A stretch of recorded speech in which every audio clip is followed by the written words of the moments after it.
ان کی آبائی حویلی اور حیدرآباد والی کوٹھی آئی تھی۔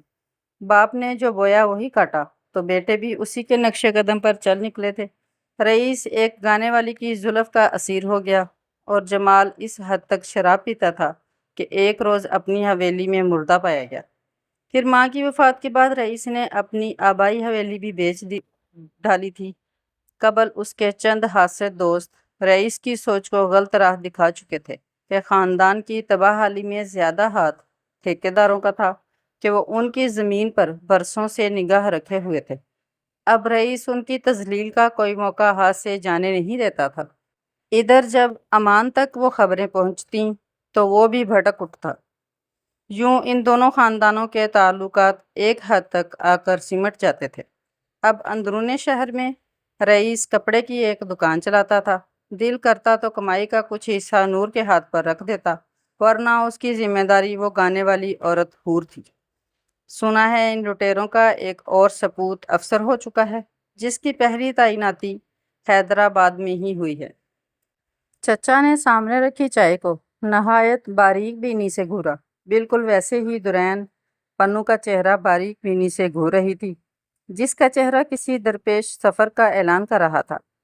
تمہیں ادھر ادھر کی خبریں دینے والے خوب مل جاتے ہیں کہ بدماشوں کے یہاں فلاں ہو رہا ہے، پچکوں کے ہاں ڈھمکاں ہو رہا ہے، مگر کبھی تمہیں یہ خبر نہیں ملی کہ شریفوں کے یہاں کیا ہو رہا ہے، اور ان شریفوں کا اکلوتا سپوت کیا کرتا پھر رہا ہے۔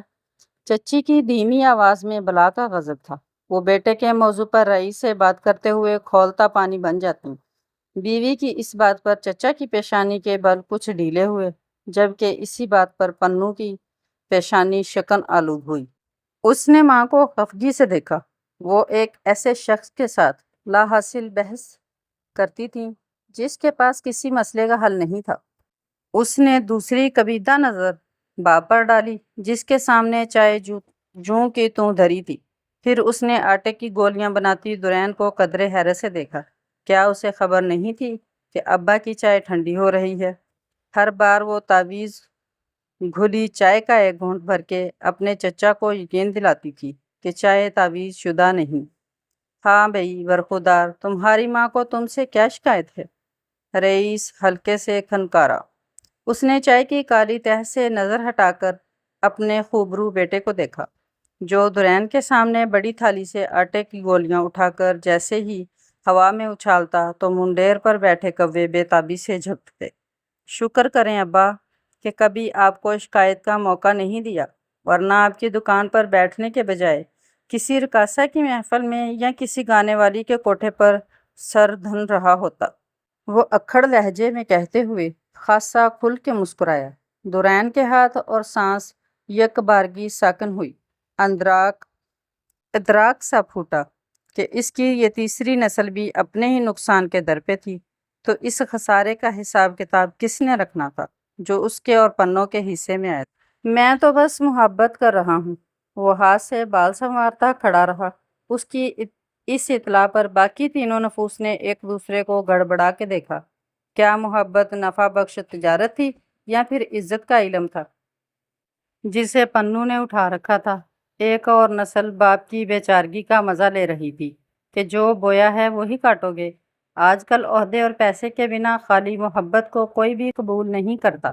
اماں نے نہایت تب کے بیٹے کو آئینہ دکھایا۔ مگر گڑیا کو میں ہر حال میں قبول ہوں۔ وہ ہنسا اور حقیقت کا آئینہ چور چور ہوا۔ اب جواب کون دیتا؟ دونوں میاں بیوی کی نگاہیں ٹھنڈی چائے پہ جمی، جسے پلانے والی اب بھی شوہر کی واپسی چاہتی تھی، اور اسے پینے سے منکر اب بھی آزادی چاہتا تھا۔ صبح سویرے گھر میں ماسی وچولن کو دیکھ کے شاہد کی طبیعت انتہائی مکدر ہوئی۔ اسے آج کل یوں محسوس ہو رہا تھا جیسے اس کی ماں اپنی بیٹی سے ہار جیت جیسا کوئی کھیل کھیل رہی تھی۔ وہ گڑیا کو ایسی نگاہوں سے دیکھتی تھی کہ بالآخر جیت میری ہی ہوگی، اور بطور رد عمل گڑیا کا سرد رویہ شاہد کے لیے بے سکونی کا باعث تھا، جیسے وہ اپنی ذات کے اندر ایک دفاعی سرنگ کھود رہی تھی۔ اسے اپنی ماں یا پھر مقدر سے ہارنے کی صورت وہاں چھپ جانا تھا، یا پھر اس سرنگ کا راستہ کہیں اور جاتا تھا۔ وہ بہت کچھ سمجھتے ہوئے بھی جیسے نہ سمجھنے پر مجبور تھا۔ ارے آؤ میاں، ہم تمہارا انتظار کرتے کرتے دنیا جہاں کے قصے نمٹا چکے۔ وچولن ماسی اسے سامنے پا کے مسکرائی تو اس کی ماں نے بھی اس کی مسکراہٹ میں بھرپور ساتھ دیا۔ وہ ان دونوں خواتین پر سپاٹ نگاہ ڈالتا ایک ذرا فاصلے پر بیٹھ گیا۔ بھئی لڑکے والے تو ادھر سے خوشخبری کے منتظر ہیں کہ جھٹ ہاں اور پٹ بات پکی، بس تمہاری رائے کی دیری ہے۔ ماسی نے اس کے سنجیدہ چہرے پر اپنی تیز ترار نگاہیں گاڑیں۔ فی الحال تو آپ انہیں کوئی بھی بہانہ گھڑ کے ٹال دیں کہ ہم خاندانی شادیوں میں مصروف ہیں یا پھر کوئی قریبی مرگ ہو گئی ہے۔ شاہد نے یوں قطعی پن سے بات کی کہ ماسی چپ رہ گئی۔ ہائے خدا نخواستہ! سکینہ نے ہول کے سینے پر ہاتھ رکھا، لیکن فی الوقت خاموشی ہی مناسب تھی۔ وہ ماسی کے سامنے بیٹے سے الجھنے کے موڈ میں نہیں تھی۔ کوشش کر کے دیکھتی ہوں، آگے جو اللہ کی رضا۔ اس نے جوتے میں پاؤں گھسیٹتے ہوئے ایک ٹھنڈی آہ بھری، ساتھ ہی شاہد پہ گہری نگاہ ڈالی تو دل کو اچانک خیال سوچا۔ میں تو کہتی ہوں شاہد میاں کو بھی بچی کے ساتھ ہی بھگتا دو۔ جب 2 بچوں کا ایک ساتھ بیاہ کرو گی تو خرچہ بھی بچ جائے گا۔ میری نظر میں ایک اچھے گھر کی سلجھی ہوئی لڑکی ہے، اگر کہو تو بات چلاؤں۔ ماسی اسے کسائی کی طرح نگاہوں سے تولتے ہوئے سکینہ سے مخاطب ہوئی۔ لڑکی کے گن اپنی جگہ، مگر دھیان رہے کہ کھاتے پیتے گھرانے سے ہو۔ اس کی ماں بے صبرے پن سے بولی تو بیٹے نے اسے عجیب نظروں سے دیکھا۔ آپ صرف اسی نہج پر کیوں سوچتی ہیں اماں؟